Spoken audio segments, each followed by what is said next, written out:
Good afternoon, Norman. Thank you so much for joining us. Happy to do it. Thank you.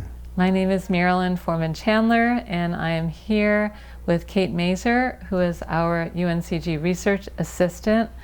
And we are here on behalf of the University of North Carolina at Greensboro's History Department, Judaic Studies Program, and the Library Department as part of the Greensboro Jewish Community Archives and Oral History Program.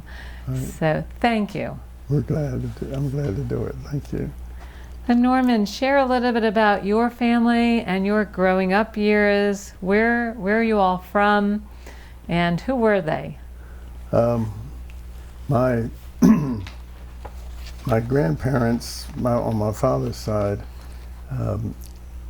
came to High Point from. I'm not really sure how they got here from Europe, but they initially lived in Mount Airy for a while because his brother had a store in Mount Airy, right on Main Street, and he, as I understand it, he worked in that store for a while, and then he opened another store, as I understand it, in Pilot Mountain, and then moved to High Point. I'm not sure if I ever heard where Dad was born, but my mother was from Baltimore, and I'll tell you more about her family in a minute, but Dad had a big family. I think there were 5 or 6 children, and several of them lived here in Greensboro, and or his cousins lived here in Greensboro. There was the Julius Samet that was my great uncle, and Morris Samet, as I mentioned before, was in Mount Airy, and so we had some family across the state. My mother was born in Baltimore. I'm not sure how or when her parents got there, but she had 4 or 5 siblings there also, and they met, were introduced. The story is that the mother had a picture in it, and somehow my father got the picture, and there was an arm around her waist, but they cut the man off that was standing beside her. But they were married in Baltimore, and they moved to High Point, and that's where they raised their family. I had an older brother, an older sister, and a younger brother, Lenny Samet, who you know well and is active in the community. We have 3 children. The oldest is Richard, then Leslie, and our youngest son is Arthur. And Leslie and Arthur live here in Greensboro, and Richard lives in Richmond, Virginia. He went to law school there and stayed there and has made it his career, and he's still there with his family. Mm. And the store that your grandfather, the stores that he opened, what kinds of stores were they? Well, there's a little picture here that I can show you that he had a used furniture store, and his brother, my grandfather's brother, and Morris, had a furniture store in Mount Airy. As I remember, it was a quite large furniture store, but I'm sure when they started it wasn't very large. But he had a family up there, and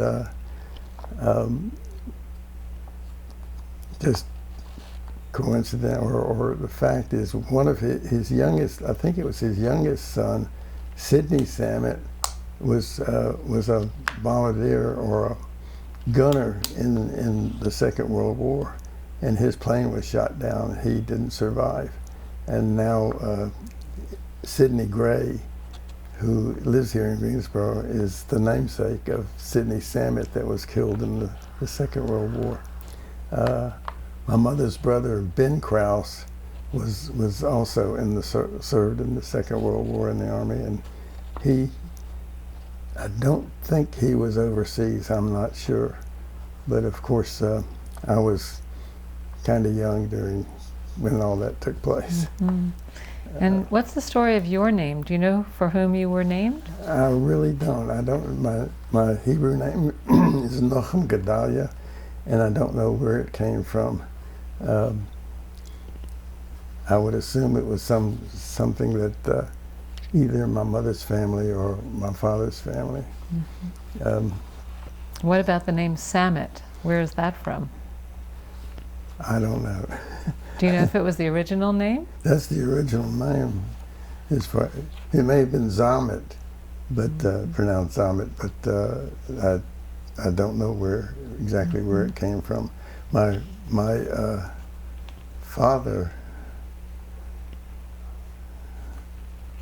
father was born in Cape Town, South Africa, so apparently they traveled. That was part of their travel. And we went to Cape Town one time with the Governor Hunt and saw a relative there. My aunts, Bessie Aberman, which was my dad's oldest sister, had traveled to South Africa and met some of the family, and also his younger sister Dora Kramer, I think, had been there also. So we had him, and we communicated a little bit for a while. That was a long time ago. And tell us about your early years growing up. You have a brother and a sister. Yeah, I had an older brother, Harry Samet, mm-hmm. who passed away several years ago. Mm-hmm. And his family, most of them still live here in Greensboro. His widow's still here. And my sister Molly married a boy from Baltimore. He met her. I think he was a friend of an older cousin that we had in Baltimore. And the story is that she had a party, or they had a party or something, and my sister Molly was there, but she was just a little girl, and she fell asleep. So my sister's friend carried her upstairs and laid her down in the bedroom so she could sleep there, and that turned out to be her husband years later. But my mother had 5 or 6 siblings in Baltimore, and he's the only one that came here.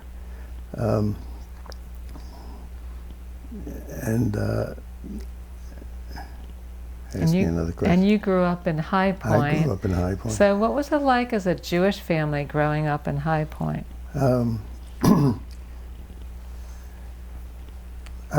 I don't really have any problems with the situation. I don't think it was totally open. I mean, we were friends with our neighbors and some of the boys on the street or nearby. There wasn't a great deal of interaction. There were only about 5 Jewish kids my age in High Point at that time. And some of them, you know, Carol Friedman is one, Howard Silverstein was one. I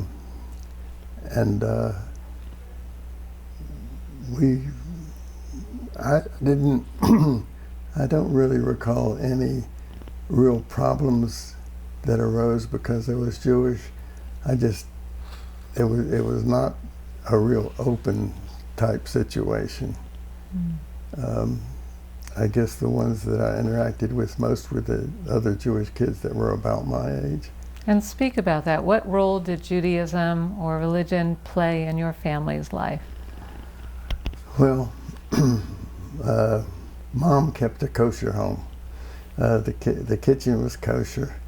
I frequently think about what she did to prepare for Pesach, Passover. She would clean the kitchen and put wooden boards in the sink, and covered the cabinets with paper so that no treif would get close to the kosher food. My dad just accepted it. He didn't endorse it, but he accepted it. Mm.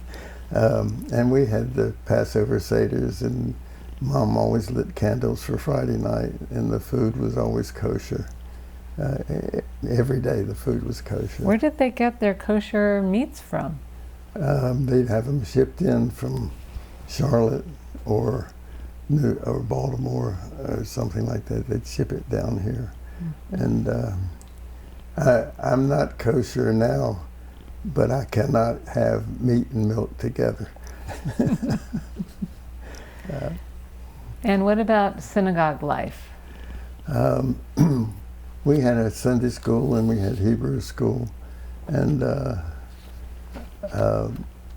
I had my bar mitzvah, so it was part of our life. It was ingrained in us, and we were involved. Dad was involved with the synagogue too. I'm not sure he was an officer. Mother was in the ladies' auxiliary, and so forth. They were connected, but I don't really recall Dad taking any real leadership roles in that, but he was involved. And also the Jewish cemetery. He supported the Jewish cemetery in High Point, and made sure that was taken care of. And you have family members that are buried there. A lot of family there.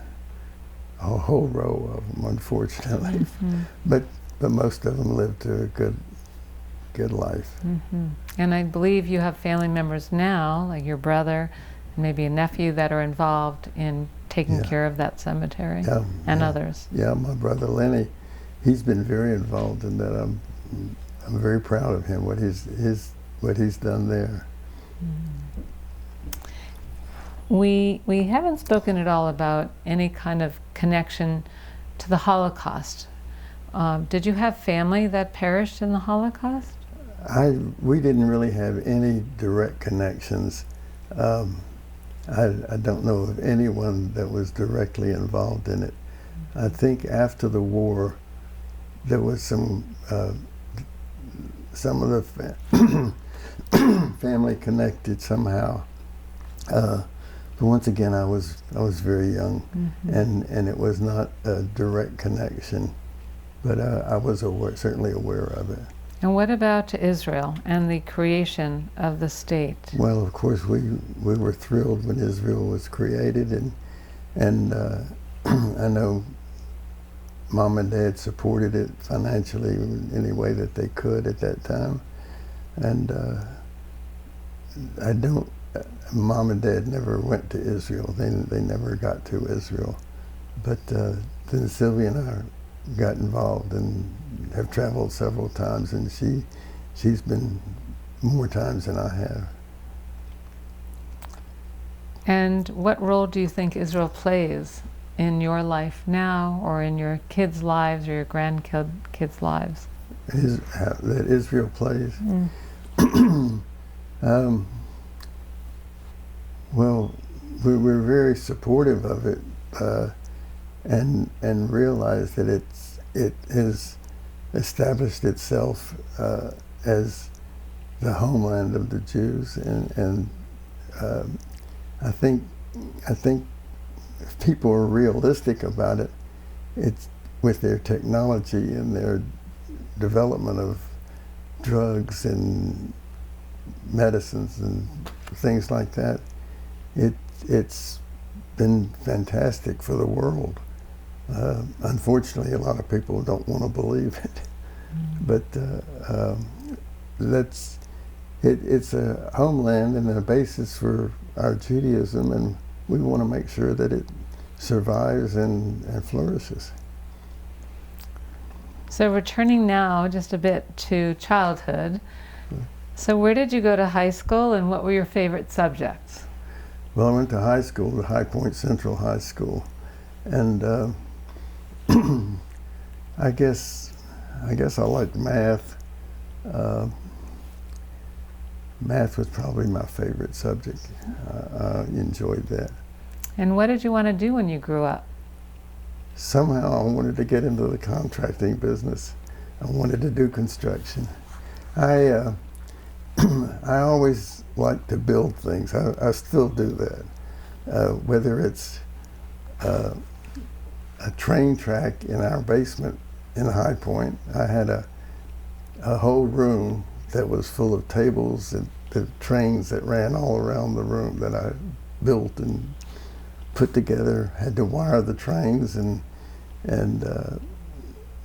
keep the trains running. Then I started with model airplanes, and got to radio-controlled model airplanes, and I still do that. But I love to build things, fix things, modify things, and keep going. Looks like it puts a smile on your face. Well, I like it, I do. Mm-hmm. And when did you graduate high school? I graduated high school in 1955, and went to NC State, and graduated in 1959. I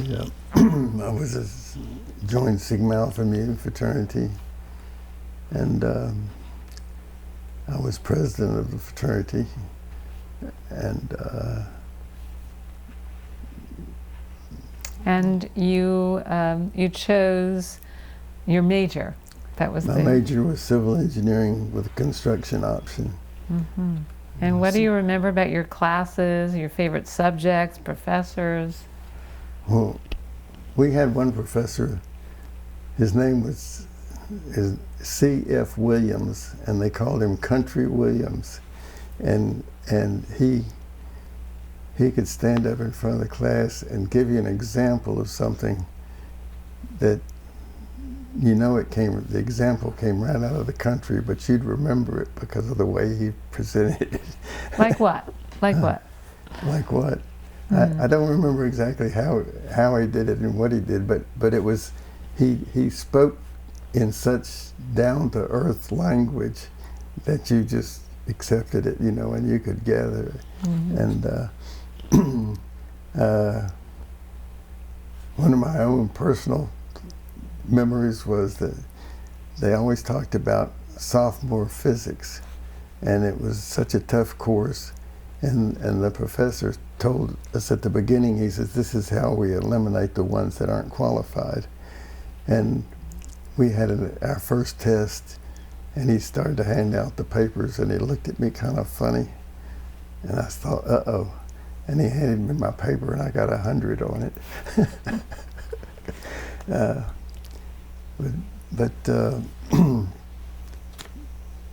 It was a good experience, and I enjoyed it. I was in a Jewish fraternity, a lot of Jewish boys from up north. They came down for the textile school, and as a matter of fact, there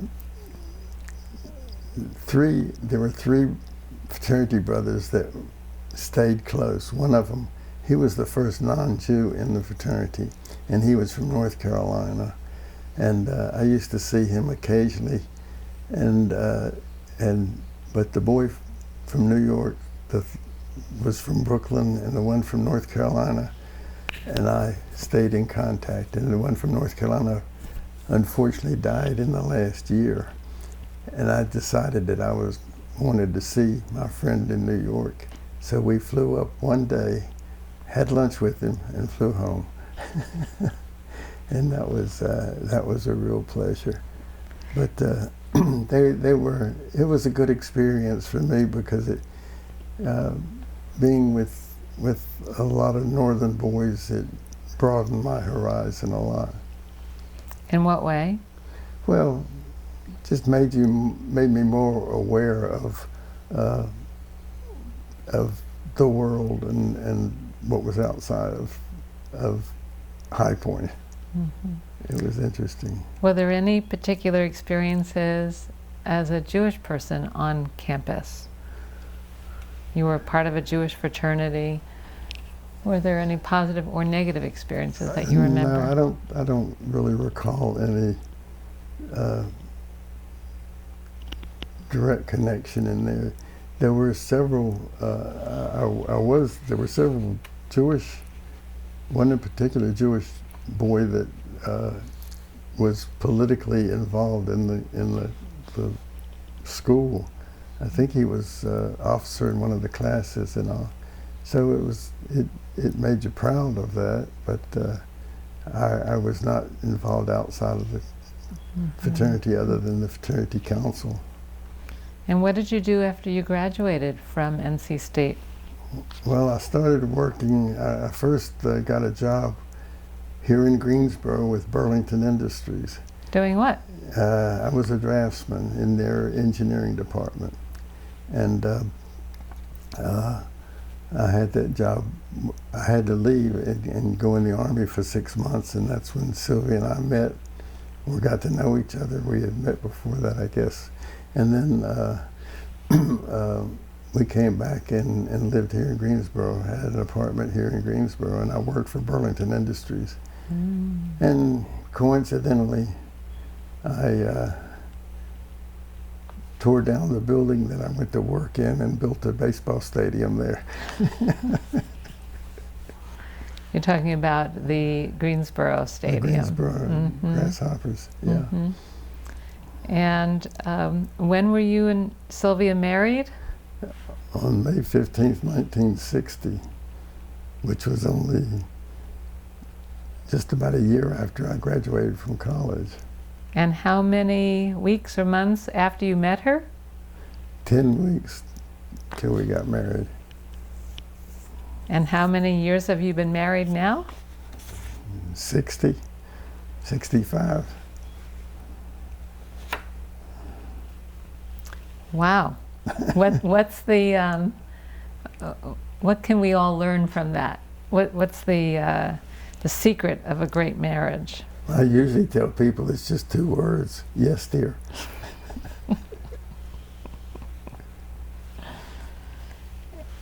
And so you returned to High Point from El Paso, and after the Army, you were in Burlington Industries, and then what? Well, my father was a builder. He had built a number of buildings and so forth. And my older brother, Harry, was in the furniture business. He had a partner, Larry Robinson. And they needed a new plan. And Dad came to me one day and he said, Norman, if you want to start a company and you be the builder, you can build the plant. So I said, okay. So I turned in my notice. Actually, I took a leave of absence from Burlington Industries to go build this building. And I built it. And by the way, as a side, my leave of absence lasted longer than Burlington Industries did. But anyway. Was your dad a builder of construction in commercial or in residential? Some of both. He had built a number of buildings in High Point. And but I've told this many times that it's strange how opportunity finds you if you are in the right place. But on the 4th of July in 1961, I guess it was, I was the only one working on the job site. I was doing something, and a man came looking around, and we started talking. It turns out he worked for a large, very old established furniture company in High Point. And after we talked a while, he said, well, would you be interested in building some buildings for us? And I said, certainly. And I wound up doing quite a bit of work for Globe Furniture Company in High Point after that. So what was the name of this company you created? I started a Samet construction company. And so that started in 1961, I believe. Yeah, it was 61. And it still exists to this day. Yes, it is. Are you involved in the company at all? Not directly involved in the operations. It's quite a large company now. We have 6 offices, and my son is the president now, and he takes care of things. And Your son Arthur. Yeah.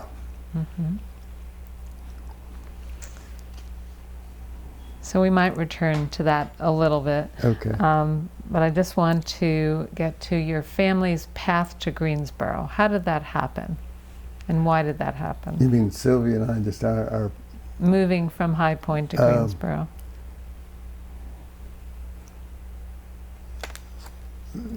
High Point was the Jewish community in High Point was shrinking, I guess is the answer, and Sylvia was just looking for a broader involvement in the community and so forth.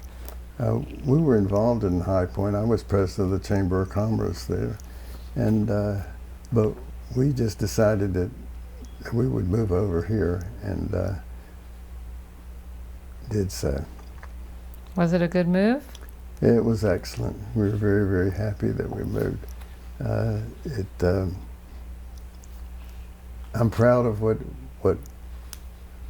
we did in High Point, what High Point meant to my family, but it's a broader community, people, more diverse people, and it was just a wonderful move. And returning to Samet Corporation just for a minute or two, so much of your building construction has not only been on the development of commercial buildings, but also the development of some nonprofit organization buildings in the Jewish community as well as the general community. Yes. So I know, for example, the Greensboro Jewish Federation was one of the early buildings, and I suspect others, if you want to just share a little bit about that. Well,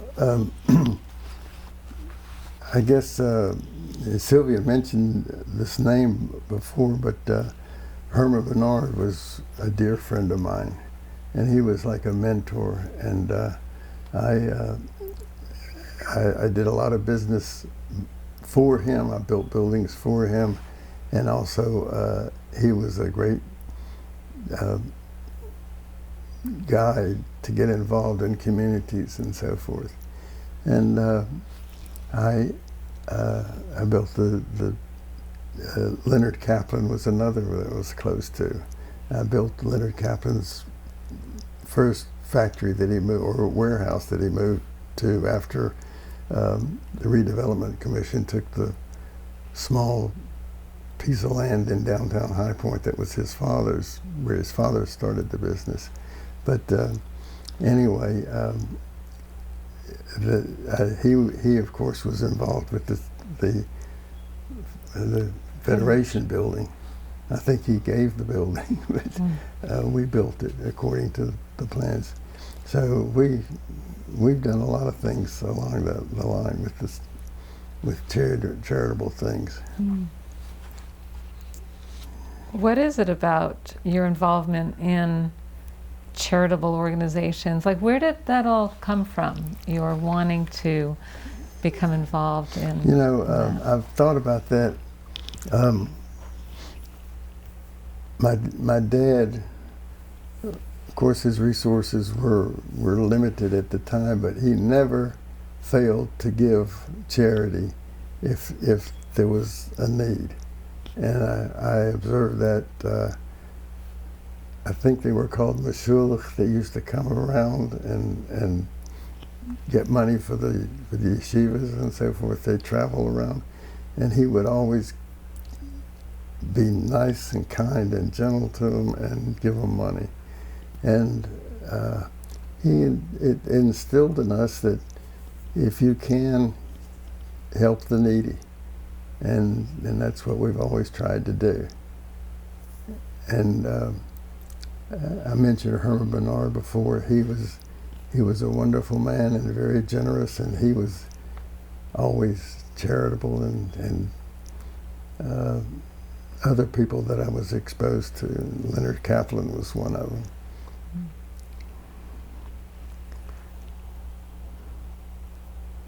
So when we think about the Jewish community and leaving a footprint for life perhaps in the Jewish community, can you talk about your involvement in the Jewish community, whether professionally or volunteer or as a member? Well, I've been involved with the Jewish community, and I was president of the congregation in High Point. I haven't been involved that much here in Greensboro, but I've supported the various charitable things, supported all the programs that they have. And when you say you haven't been involved, you were the chairman of the men's campaign for the Jewish Federation. Well, yeah. That's a big responsibility. Okay, well, I took care of that one. And I can't remember, well, I have to be honest, I can't remember all the things I did. Mm-hmm. But I'm proud of them. And I wanted to, it just boils down to that if you have the capabilities, if you can share it, it's important to do that. Mm. What is it about the Greensboro Jewish community, do you think, and the general community at large, that makes it unique and different from other places? I think the maybe through the Federation, but there's a unifying impetus there that people want to help and want to do things to help other people, and they are always willing to share and help, and people work towards the good of all. And do you see that in the general community as well as the Jewish community? As well as the Jewish? Yes, but not as much so. I think it's much stronger in the Jewish community. And how do you describe your own family's philanthropy and goals? Why do you give?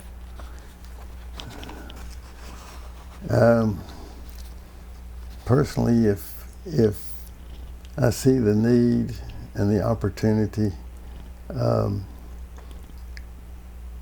I guess one was the program of Jewish Studies at UNCG, which I had the lead in that and got it done. Unfortunately, it's not as active as it was because of the way the system functioned, but I'm proud that was done. I saw the need and the opportunity, and the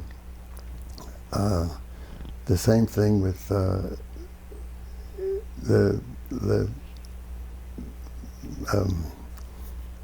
new heart facility that I think it's something that was needed here, and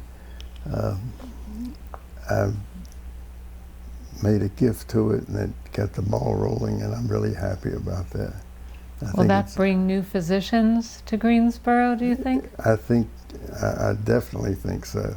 I think that we were very fortunate that we had some very, very fine research physicians here that did marvelous things, and this is an opportunity to expand on that. And I've said to many people, I think that Greensboro probably has as fine a cardiac physicians as anywhere in the country. That's saying a lot. Yeah. Mm-hmm. And you have personal experience with that. I did. Mm-hmm.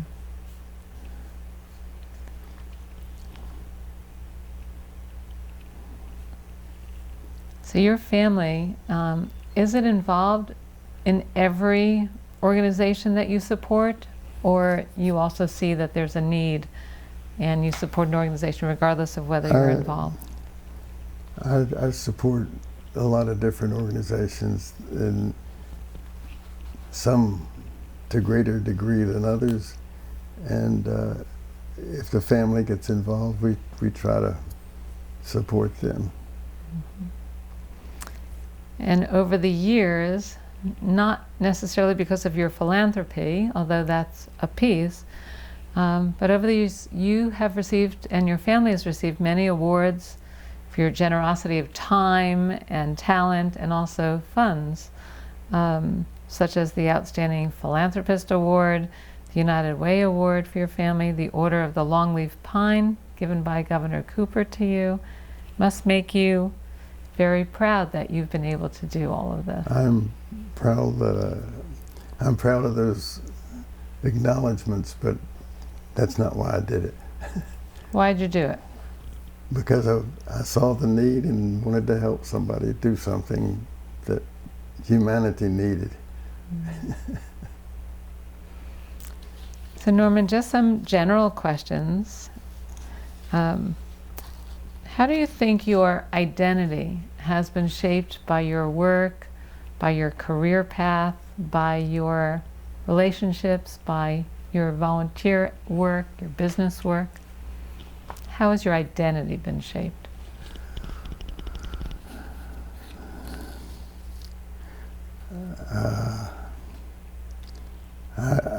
I'm proud of what I did, and I'm happy for it. But I didn't do it to identify myself.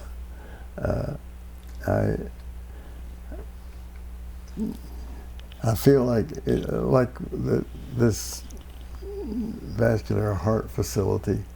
I feel like that my involvement in that helped really get the ball rolling on that, and it brought it to fruition a lot faster than otherwise. And I just try to be myself. Do you think that you're a role model for others? I hope so. I don't know. I don't intend to be, but I hope so. Could you share a time in your life when being Jewish was either particularly meaningful or particularly challenging?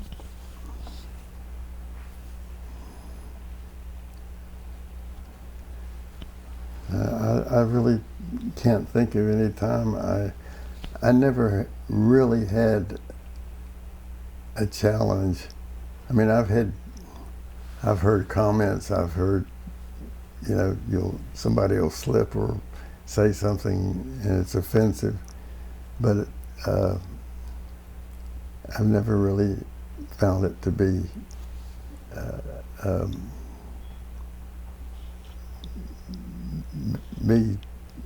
that it destroys me or hampers me or something like that. And what about something Jewish that's been meaningful to you?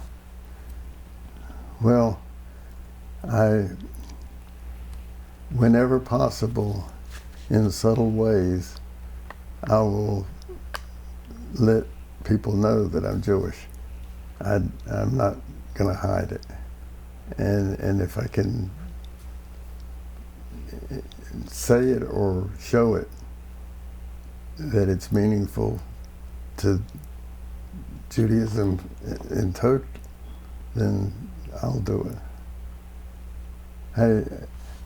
I'd like to add one thing something that I've been telling recently. When I first started in business, and this is what's so important, really. When I first started in business, we were building the first building, and I needed some paint, and I went to the paint store in High Point, and I told the man that I was starting a company and I wanted to open an account because I'd be buying some paint from time to time. And the man said, well, you have to go talk to this man, go through this door. I went in and there was a guy there with a journal in front of him and the shield on his eyes, and typical accountant kind of thing. And I told him who I was and that I wanted to starting a company, and I wanted to open an account. he looked up and he said, "You Jake's son?" I said, "Yes, sir." He said, "Okay." And that really has stuck with me, because name and reputation is everything. And that's, to me, that's a good story to.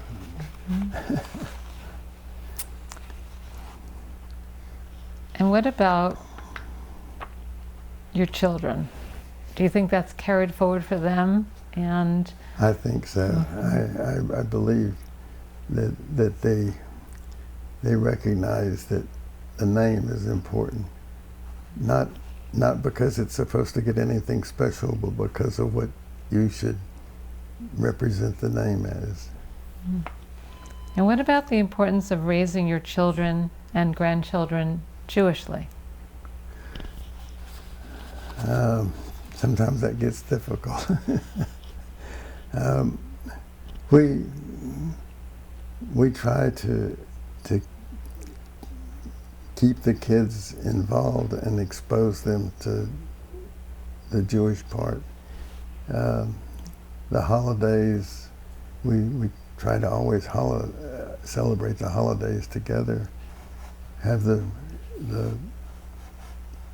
Passover meals and the Rosh Hashanah and Yom Kippur and anything else that we can do to keep them aware. Most of that responsibility is falling on Sylvia, because she just takes it and runs with it. But and it's probably true in most families. But we're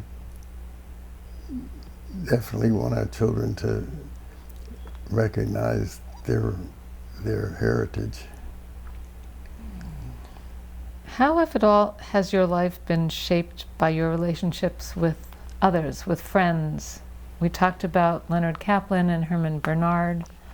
Were there others that were close to you as either role models or friends? And maybe what do you admire about them?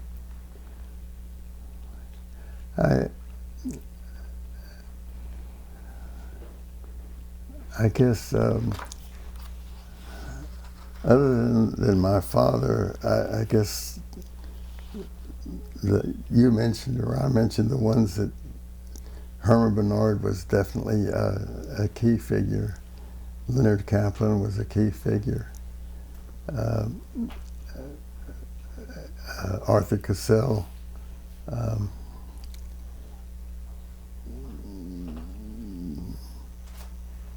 They were all involved. I'm trying to think of anybody else that was involved in the community, always supporting the community and working accordingly. And they were all in High Point, right? Yeah. Well, of course, you know,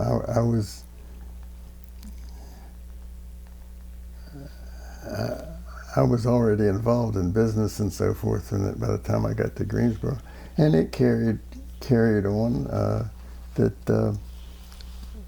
As you know, I was involved in many of the organizations in Greensboro that promoted Greensboro, the Piedmont Triad Partnership. I was chairman of that. So following through just to support the community, that's what was important to me. Mm-hmm. So going beyond Greensboro and North Carolina for a minute, what world and national events have significantly influenced your life? And if so, how?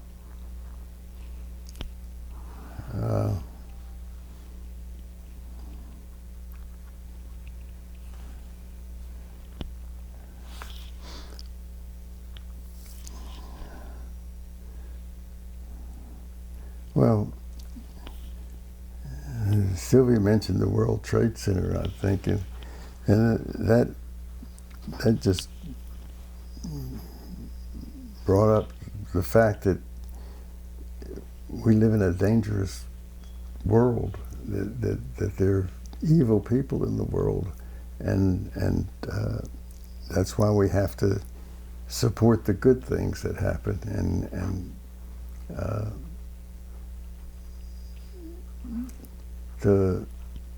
I was very young in the Second World War, during the Second World War, but knowing how much evil there was there, we've got to support good people and strong people.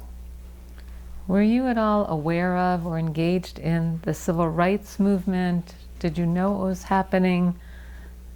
Woolworths in downtown Greensboro. I know you were living in High Point. I really wasn't involved in that, knowing. I don't recall that timing. Mm-hmm. And you were stationed in El Paso. Was it between Korea and Vietnam, right? It was between those two. Mm-hmm. So at the end of the day, Norman, what gives meaning to life? Family is number one.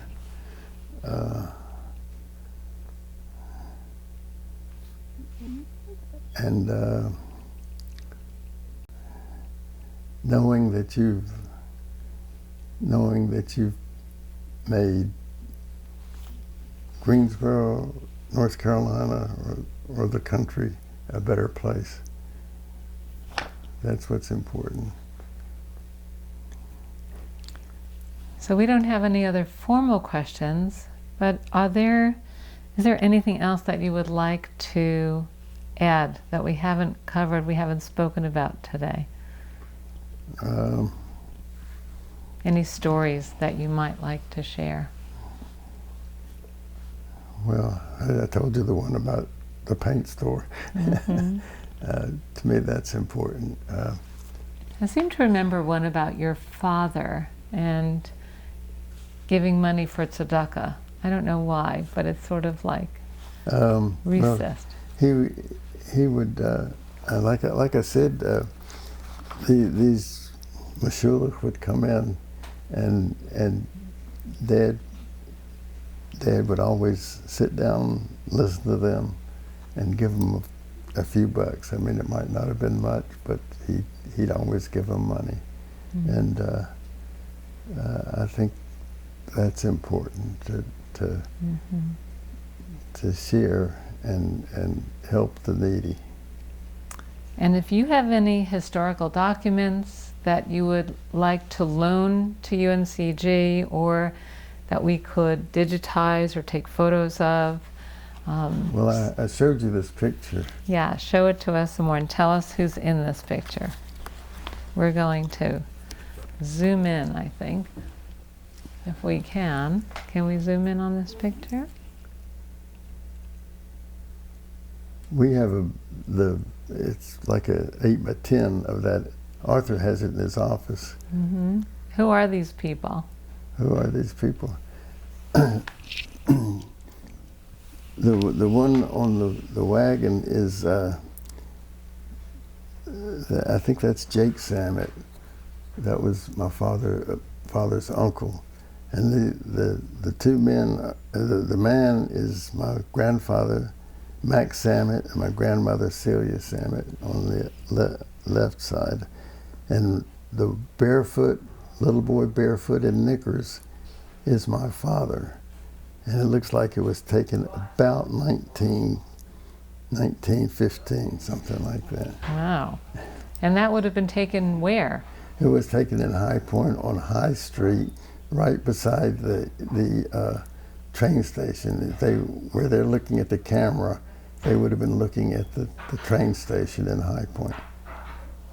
Mm. And that the girl on the right is Bessie Aberman, my Aunt Bessie, and that's Robert and Alec, the two little boys there, Robert Samet and Alec Samet. Thank you. Thank you. All right. Well, we thank you so much for your time. Thank you for doing this, and thank you for all you do. Absolutely.